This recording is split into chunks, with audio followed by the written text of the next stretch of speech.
Hello, everyone, and welcome to Slash Film Daily for Tuesday, January 14th, 2020. On today's episode, we're going to talk about the latest film and TV news. This is Slash Film Editor-in-Chief Peter Sciretta, and joining me on today's podcast is Slash Film Weekend Editor Brad Oman. Hey, that's me. And writer Hoai-Tran Bui. Hey, everyone. Okay, so news has kind of slowed down, but we have some things to talk about here. Like yesterday, the trailer for the Spider-Man spinoff Morbius hit the web. And HT, you wrote this up for the site. What did you make out of this trailer? Well, it's peak 2003, I gotta say that.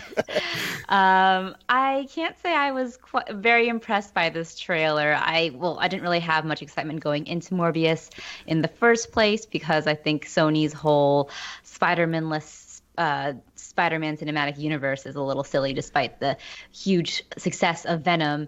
And Morbius seems to be very self-serious and gritty and dark and violent.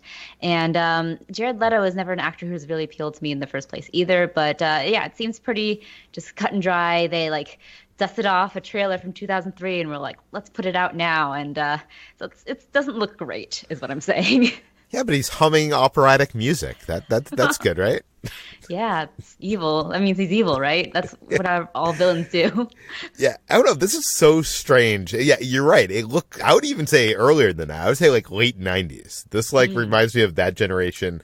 And I want to say that no one's going to see this, but I thought that of Venom, and that movie made so much money.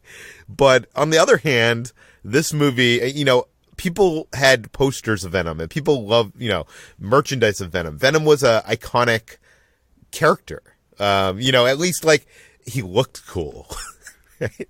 Morbius, I don't think he has quite the following. So I'm wondering if they're going to be able to trick people into seeing this film. Brad, what do you think? Yeah, I mean, this looks like a music video from the early 2000s, and I was expecting Hoobastank or Creed to show up at some point, playing their instruments while footage of the movie is cut in between. It's just I don't know who cares about this movie. I don't know who thinks this is a good idea. It feels like an underworld movie almost, and I just don't care. It does look like an underworld movie. Yeah, got that gray color palette.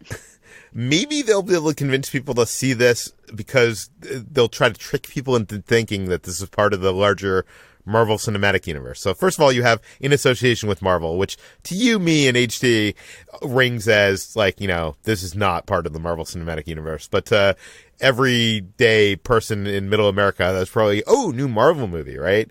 And then the trailer says from the people that brought you Spider-Man Homecoming, Spider-Man Far From Home, what else? Venom. Yeah, I think that was the list of things. And then there's a kind of surprise at the end here, right? There is the appearance of Michael Keaton. What do you make of this, Brad?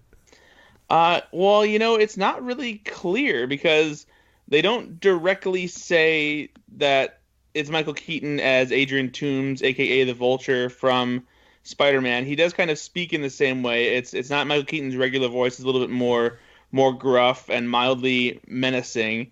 And he obviously knows who Morbius is because he says, Michael Morbius, got tired of doing the whole good guy thing, huh? And he's like, what's up, Doc? And it's like, okay. but I don't really know what he's doing because it looks like he's wearing a doctor's lab coat and there's a cop SUV behind him. So has he escaped from prison? Has he been let go from prison? What is he doing? And it kind of begs the question as to whether or not it really does take place in the Marvel Cinematic Universe, or if maybe it takes place in some kind of alternate Marvel Cinematic Universe, perhaps where Venom takes place, since we've seen there isn't a Spider-Man in that world yet that we know of. But we have heard that the Venom sequel might have an appearance from Tom Holland. We have, and we've also heard that when the new Spider-Man deal was announced for a third Spider-Man movie collaboration between Sony and Marvel, there was also mention of him appearing in another Marvel movie. And Kevin Feige made kind of a mention of Spider-Man being one of the only characters who can jump back and forth between different universes, parallel dimensions, which would seem to imply that they might have figured out a way for Tom Holland's Spider-Man to move back and forth from the MCU to this alternate universe, or that maybe there just is an alternate universe that exists. So that's certainly a possibility, and it would be one way for them to have Spider-Man still be part of the MCU, but then also use him in the movies that Sony wants to make. But it does sound very confusing for the general moviegoer. I mean, Endgame did establish the idea of multiverses, and Spider-Man Far From Home kind of continued that thought, but kind of put a dead end to it. Not to say that they didn't exist, but I think it has been established. But will people understand that this isn't part of the MCU? Yeah, I think that they would definitely have to have in whatever that other Marvel movie is that Spider-Man is supposed to appear in, or maybe even in his own movie, they'll have to explain how multiverses work and what will happen. Yeah, to confuse things even further, there was something on the wall that you noticed when this trailer first hit that it brings everything into question. Yeah, so there's a shot where you see Morbius walking down like a back alley, and he's looks like he has some kind of orange jumpsuit on, like he's been in prison or something like that, and he's changing clothes. And in the background, there's this poster of Spider-Man that has a graffiti tag over it that says "Murderer." But what's weird, and I noticed this immediately, is that the Spider-Man that's in that image is from Sam Raimi's Spider-Man. It's that suit. It's not any of the suits that Tom Holland has ever worn. And even on a weirder note, it's actually an image, a promotional image that was used to promote the availability of the Sam Raimi Spider-Man suit in the PlayStation 4 Spider-Man video game. So it does raise the question whether or not maybe this movie takes place in Sam Raimi's Spider-Man universe. That's probably not the case. What's more than likely happening here is they had to use maybe temporary Spider-Man art, and the only images that Sony fully owns the rights to are from Sam Raimi's Spider-Man and from the Spider-Man video game, since they own PlayStation and that game is a PlayStation exclusive. So maybe they used what they had temporarily and they're waiting for some kind of approved image from Marvel to put in there in post-production or something like that, because the fact that Murderer is tagged on it would seem to imply that this takes place after Spider-Man Far From Home, since J. Jonah Jameson revealed that, or at least has learned, from Mysterio, that Spider-Man is responsible for killing him and has framed him, in addition to revealing his identity. So it's all very confusing. I mean, I was up last night thinking about this, which I probably shouldn't be spending any time about this, but I was thinking, like, maybe you could reason why that is from the, Sam Raimi Spider-Man. Maybe in the MCU, they have now made video games based on Spider-Man for the PlayStation, and that's just how Spider-Man looks in the video games. That would be so silly. Why would you make a whole different Spider-Man suit for a Spider-Man in the video game? I don't know. I wondered as a kid when Batman Returns came out and I was buying all these Batman figures of suits that weren't in the game or in the movie. The same thing, Brad, but they did it. So, okay. Let's move to the adjacent Sony universe, where Sony has been trying to make this movie based on the video game series Uncharted. They've gone through a list of directors so long, very long, and they finally found some sucker to take this on. Brad, tell us about it. Yes, so Travis Knight recently left the project after replacing the previously departed director Dan Trachtenberg, but it appears that they couldn't make things work behind the scenes, and so they needed to have a replacement for Travis Knight as well. And apparently the person at the top of the list is Venom and Zombieland director Ruben Fleischer. So Sony gets to keep a director that they've had in-house for a little while now and has been moderately successful for them, extremely successful when it comes to Venom. And they get to keep Tom Holland in the movie, so they don't have to worry about pushing it back and losing him to scheduling issues. And hopefully they can keep that December 2020 release date that they set a while back. But yeah, I think it's clear that Sony is just desperate to get this movie out, and they needed a hired gun to get in there. No disrespect to Ruben Fleischer, but it just seems like they need someone in there who they know will deliver and has worked well with Sony before and probably isn't, looking to argue or make any significant trademark of their own on this movie and just be done with it. Yeah. I mean, I'm reading between the lines here, but it seems like if this was a great script, if this was, something amazing, then they wouldn't have trouble having directors, leaving it so much.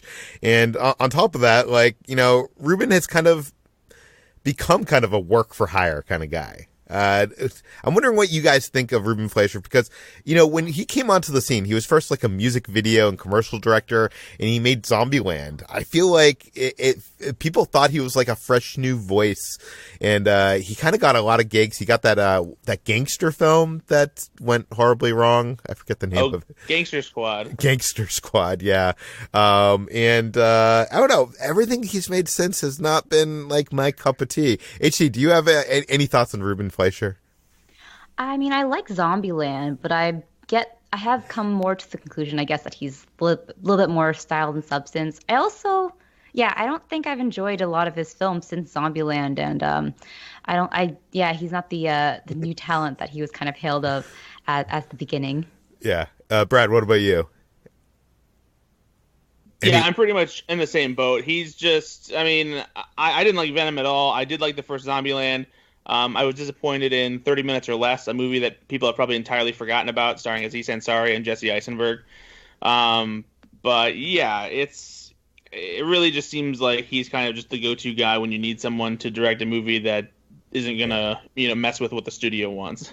Yeah, and I seem to be the only person here that kind of enjoyed Venom for the wrong reasons.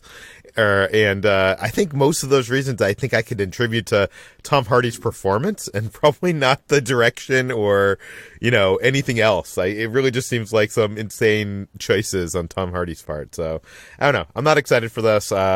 It's disappointing because, this is a project that had, the likes of like Dan Trachtenberg.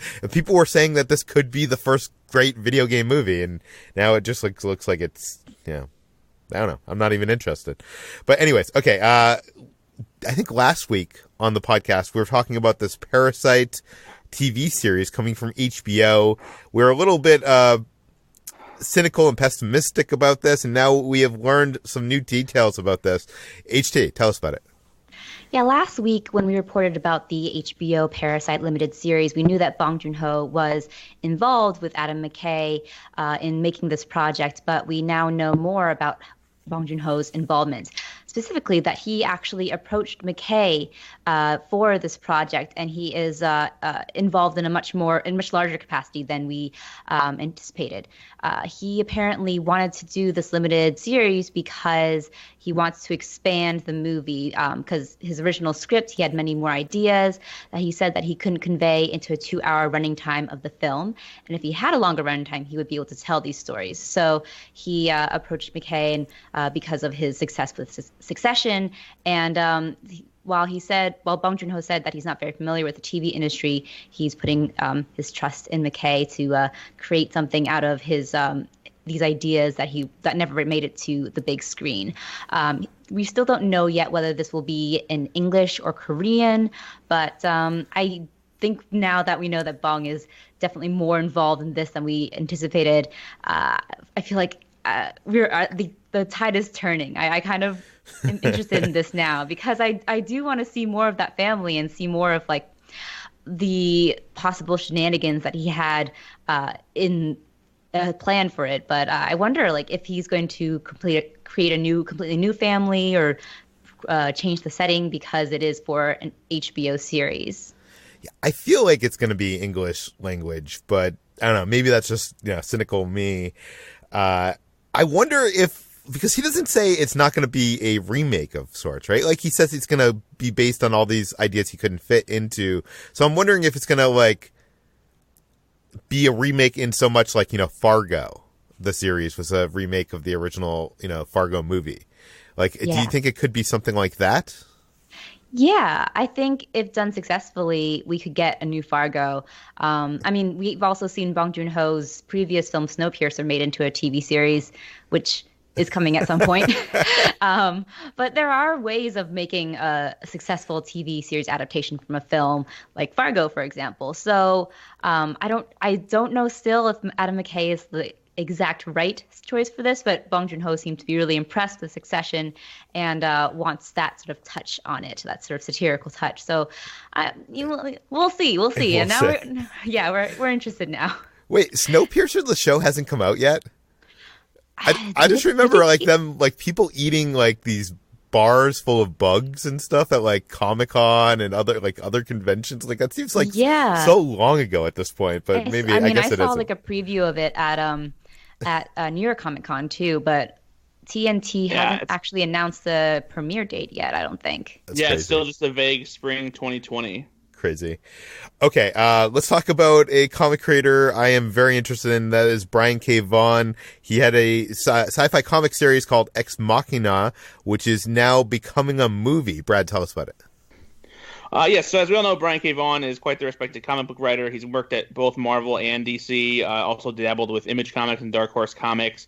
He did some TV writing on Lost and Marvel's Runaways. There's an adaptation of his acclaimed graphic novel Y: The Last Man in the works. And now his comic series, X, is it Machina or Machina? I'm always terrible at this. Machina. It's Machina. Yeah. Machina. X Machinery, is coming to movie theaters as a film adaptation. But to avoid confusion with the other movie of the same name, it will be called The Great Machine. And this comic was published from 2004 through 2010, and it follows a civil engineer named Mitch Hundred, who has the amazing ability to control machinery. And he becomes the world's first superhero, essentially. But he also eventually becomes mayor after he retires from crime fighting. And so it's this long story, basically, of like that deals with politics and kind of digs more into superheroes just beyond the action and saving the world. And so they're turning this into a movie. It currently only has writers attached to adapt it, Anna Waterhouse and Joe Shrapnel, who recently wrote the Kristen Stewart movie Seberg, are attached to adapt it. But interestingly enough, this movie has kind of been a passion project for a certain executive for a while. It was in the works back in 2005 at New Line Cinema, and they were developing it even up through 2012. But eventually, because they didn't do anything with it, the rights reverted back to Bryan K. Vaughan and the illustrator Tony Harris. But the guy, Cale Boyder, who was at New Line Cinema at the time, now has a job at Legendary Entertainment. And so he was able to bring them back in, and that's where the movie is set up now. It's like, guys, this time I'm going to get it made. I promise you. But I'm a big fan of Bryan K. Vaughan. I think I read the first issue of this, and it was just like not up my alley. I'm assuming neither of you have read this arc. I have not. Or the series. I haven't either. Yeah. No, I've heard great things about it, and I'll be excited to see how it's realized, because just seeing some of the comic book stuff, Bryan K. Vaughan is often, he often does some very interesting things that don't seem like they are adaptable to the screen, and it would be interesting to see, how this turns out. When are we getting a Saga series? He said he initially said that he made that so that he made it so weird that Hollywood could never adapt it into a movie. Yet I talked to him at one point, and he said that he gets calls like weekly from studios trying to turn it into a movie. Oh. And I think it was said or something. I have a vague memory of this conversation, but that basically he tells his manager, like, if anybody calls to book a meeting with him, to basically warn them he's not adapting Saga into a movie or TV series. So if you're meeting with him for that, don't bother. But I don't buy that. I think eventually we're going to get a Saga movie or a TV series. I feel like that's going to happen eventually, but it would require a huge budget. Did you read Saga? I've read the first 2 issues, and it's definitely one of the weirdest and ambitious things I've ever read. And so it would be so unique if it ever did get adapted, but I wonder if it could be. Yeah. Okay. Let's talk about our last story. This is Universal Studios in Japan has announced the launch of Super Nintendo World. This is something we knew that was coming, but they announced that it's actually going to be coming this summer ahead of the Olympic Games, and they've released some details on this that we did not know. HT, tell us about it. So Super Nintendo World is coming to Universal Studios Japan in Osaka ahead of the 2020 Tokyo Olympics. And it'll be featuring a very unique piece of technology in the form of wearable wristbands called power-up bands. Each of them are going to be themed to different Mario designs. And it will sync with a smartphone app and track digital activities as you walk around the land and allow you to collect unlock achievements and look for attractions, including a game-style overhead map, which will allow you to kind of search through like a treasure map. But it's something that Thierry Coupe, the chief creative officer of Universal Creative, says will help turn Super Nintendo World into a life-size living video game. So something that's like way more immersive and than a lot of what we've seen before. So yeah, get ready for Ready Player One, the theme park, basically. Yeah, I was wondering how they were going to do this because they're building this, huge land in Universal Studios based on the Nintendo video games, which are so cute and awesome. But it's like, how are you going to be able to grab coins and jump on bad guys and stuff like that? And I guess the answer to that is using your phone in augmented reality and having this power up band that like tracks you around the world. I'm wondering how many people are going to use this interactivity because at Star Wars Galaxy's Edge, they have this whole thing, this whole app on your phone called the Data Pad where you can interact with the land and hack different things and do all sorts of stuff. But I feel like nobody ends up using it. But this one seems like they're kind of trying to sell the land partially based on this new interactivity. I know, Universal launched the Harry Potter world with those interactive wands, which are... Did they? Yeah, or it didn't launch with it. It launched later. Yeah, I should clarify. So maybe when ADHT, when you went there, they probably didn't have... Did they have the interactive wands? No, they didn't have it yet because I went there really early, about like a month after it opened. Yeah, well, they have these interactive wands where you can use them to cast spells in different windows and things will actually happen. And I think for me, the appeal of that interactivity is like you're actually interacting with real stuff and there's like real animatronics and things that happen because of that device that you have. And in Star Wars Galaxy's Edge, it's mostly just happening on your phone and it's not that exciting. Although you can hack into something and it'll make a noise or something like that. So I'm wondering if this is going to be more exciting than that. Like, are you going to be on the Mario Kart ride and be able to use your phone to throw a banana peel onto the cart behind you and trip them up? That might be interesting and fun. That would be cool. There aren't any details yet about how interactive it is. It seems like the main sort of attraction of it is the coins, and then you can collect all those digital coins and compete with other park attendees for something. But I'm not sure how interactive it will be, but it would be cool if you could do something like that. See, I'm excited to go over there and try this, but I'm wondering, is it going to be available in English? Am I going to be or is it going to be all me not being able to understand any of the, the script on the screen? Brad, does any of this appeal to you? I know you do like Nintendo. Yeah, I do. And in theory, it sounds interesting. I will probably hold off and see how it works before I really actually have any established interest in it. Yeah. Plus, I don't necessarily know when I'll be able to go visit this world anyway, so I'm not exactly... Well, it is also coming to Florida and California and somewhere else? Singapore? Something? Yeah, Singapore. But I got to get there first, so... Film trip to Singapore, Peter.